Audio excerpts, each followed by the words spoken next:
আপনারা তো শুধুমাত্র শারীরিকভাবে কিছুটা অক্ষম, আর বিগত 17 বছর তো আমাদের পুরো বাংলাদেশের 18 কোটি মানুষকে পঙ্গু করে রাখা হয়েছে, অর্থনীতিকে পঙ্গু করা হয়েছে, স্বাধীনতাকে পঙ্গু করা হয়েছে। আমাদের মুখ ছিল, আমরা কথা বলতে পারিনি।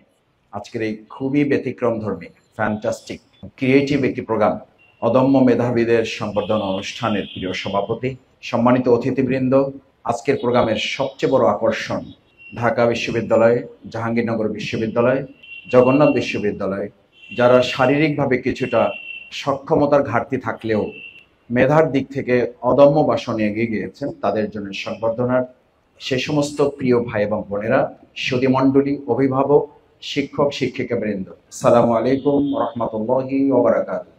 বাংলাদেশ ইসলামী ছাত্র শিবির আপনাদেরকে আজকে সম্বর্ধিত করছে। এটি ছাত্র শিবিরের আলাদা কোনো কৃতিত্ব না, কারণ মানুষ হিসাবে, মুসলিম হিসাবে ইসলাম আমাদেরকে দায়িত্ব দিয়েছে।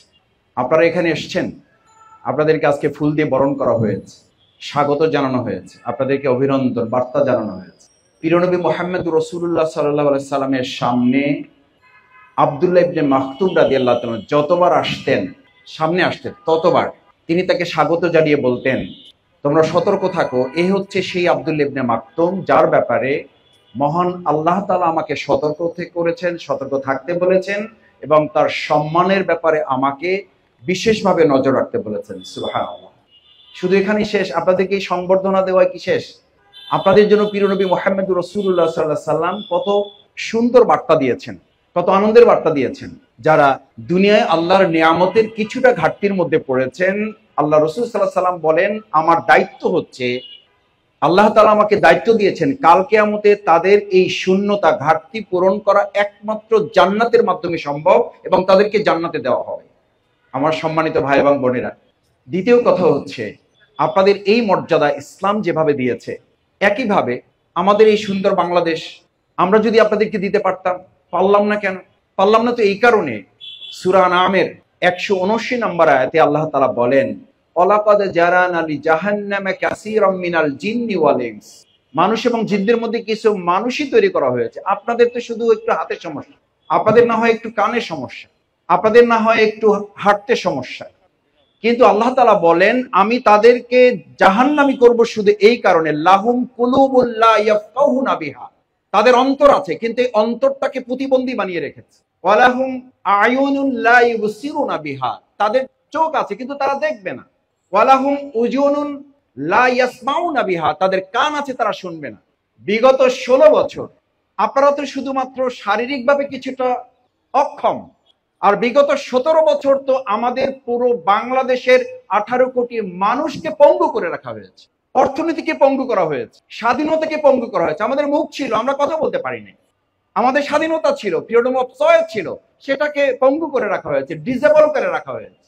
আমি আপনাদেরকে আজকে অনুরোধ করছি যে সুন্দর বাংলাদেশ বিনির্মাণ হয়েছে আজ, সেই বাংলাদেশ বিনির্মাণে আমি আপনাদের হুইল চেয়ারে করে এই লড়াইয়ে অংশগ্রহণ করতে দেখেছি এবং আপনাদের হুইল চেয়ারে করে অংশগ্রহণ করা 1 লক্ষ স্বাভাবিক মানুষের শক্তির চেয়ে আপনাদের একটা স্ক্রেচে ভর করে রাজপথে নামা আর একজন হুইল চেয়ারে ভর করে রাজপথে নামাটা 1 লক্ষ শক্তিকে অতিক্রম করে এই নতুন স্বাধীন বাংলাদেশকে তৈরি করেছে। আপনাদের হুইল চেয়ারে একজন ব্যক্তিকে দেখে লক্ষ যুবক তরুণ মনে করেছে, তাহলে আমি কি করব? আমি আপনাদের স্যালুট জানাই। হুইল চেয়ারে করে, স্ক্রেচে ভর করে আপনারা এই পঙ্গু বাংলাদেশকে আর একটা নতুন সুন্দর বাংলাদেশ যেহেতু তৈরি করেছেন, এই সুন্দর বাংলাদেশ আপনাদের শারীরিক সক্ষমতার ঘাটতিকে অতিক্রম করে অবশ্যই এই নতুন বাংলাদেশেও আপনাদেরকে নতুন ভাবে সংযোজন করে গোটা পৃথিবীর মানচিত্রে বাংলাদেশকে আমরা তুলে ধরবো ইনশাআল্লাহ। শেষ কথা, আপনারা এই সম্মান মর্যাদা আব্দুল্লাহ ইবনে মাকতুম রাদিয়াল্লাহু তাআলার কথা শুনেছেন। রাসূল করিম সাল্লাল্লাহু আলাইহি ওয়াসাল্লাম যখন মদিনা থেকে চলে যেতেন, ওই মদিনা রাষ্ট্রের দায়িত্ব অন্ধ সাহাবী আব্দুল্লাহ ইবনে মাকতুম রাদিয়াল্লাহু তাআলাকে বেশ কয়েকবার দিয়েছেন এবং তিনি মসজিদের ইমামতির দায়িত্ব পেতেন।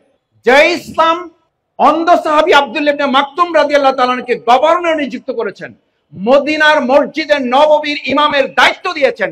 আমরা ইসলামী ছাত্র শিবির কথা দিচ্ছি, আপনাদেরকে শুধু সংবর্ধিত ফুল দেওয়া, বক্তব্য দেওয়া শুধু কথা শোনা নয়, আপনাদের বঙ্গভবন, সংসদ ভবন এবং আমাদের বাংলাদেশের প্রত্যেকটি গুরুত্বপূর্ণ জায়গায় আপনাদেরকে নেতৃত্ব দেওয়ার কাতারে সামিল করা হবে। কারণ এটা ছাত্র শিবিরের বক্তব্য নয়, এটা ইসলাম কর্তৃক অর্পিত দায়িত্ব জাতির প্রতি। এই দায়িত্বকে পালন না করলে শুধু দুনিয়ায় জবাবদিহি করতে হবে না, আল্লাহর কাছেও আমাদেরকে জবাবদিহি করতে হবে। আমি আপনাদের কাছে অনুরোধ করতে চাই, সম্মানিত এবং আমার প্রাণপ্রিয় ভাই এবং বোনেরা, আজকে এই সুন্দর বাংলাদেশ বিনির্মাণে আসুন। বাংলাদেশ ইসলামী ছাত্র শিবির আজ আপনাদের নিয়ে আয়োজন করছে।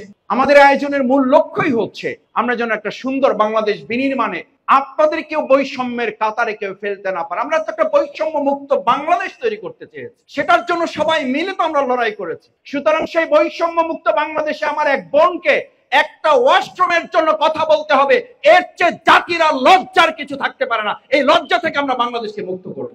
সুতরাং সেই বৈষম্য মুক্ত বাংলাদেশে আমাদের এই কলিজার টুকরা ভাই সন্তান তুল্য যারা এখানে এসেছেন, আমার বোনেরা যারা এসেছেন, আমি ইসলামী ছাত্র শিবিরের একজন সাবেক কর্মী হিসাবে কথা দিচ্ছি, বাংলাদেশের এই নতুন স্বাধীন দ্বিতীয় স্বাধীন বাংলাদেশে আপনারা একজন স্বাভাবিক মানুষ হিসাবে সে যা যা অধিকার ভোগ করে, আপনারা এখানে যারা এসেছেন আপনাদের জায়গা থেকে আল্লাহ সুবহানাহু তাআলা আপনাদেরকে যেমন অতিরিক্ত সম্মান মর্যাদা দিয়েছেন, লিকাইলা তাসাউ আলা মা ফাতাকুম ওয়ালা তাফরাহু বিমা আতাকুম, যেন আপনাকে যা হারিয়ে দেওয়া হয়েছে এটাতে আপনার যেন কোনো আফসোস না আসে, এটা আল্লাহর নির্দেশ।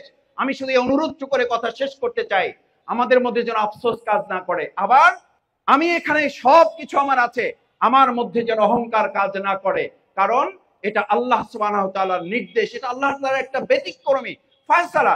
সুতরাং সেটার উপরে যদি আপনি ধৈর্য ধারণ করতে পারেন এবং দেশ এবং রাষ্ট্রের এই দায়িত্ব পালনে আমরা আমাদেরকে যদি প্রস্তুত করতে পারি, আপনি যতখানি আপনাকে প্রস্তুত করে এই অদম্য মেধাবীর জায়গায় নিয়ে এসেছেন, আমরা তার চেয়ে কয়েক গুণ সম্মান এবং মর্যাদার জায়গায় আপনাকে পৌঁছানো হবে।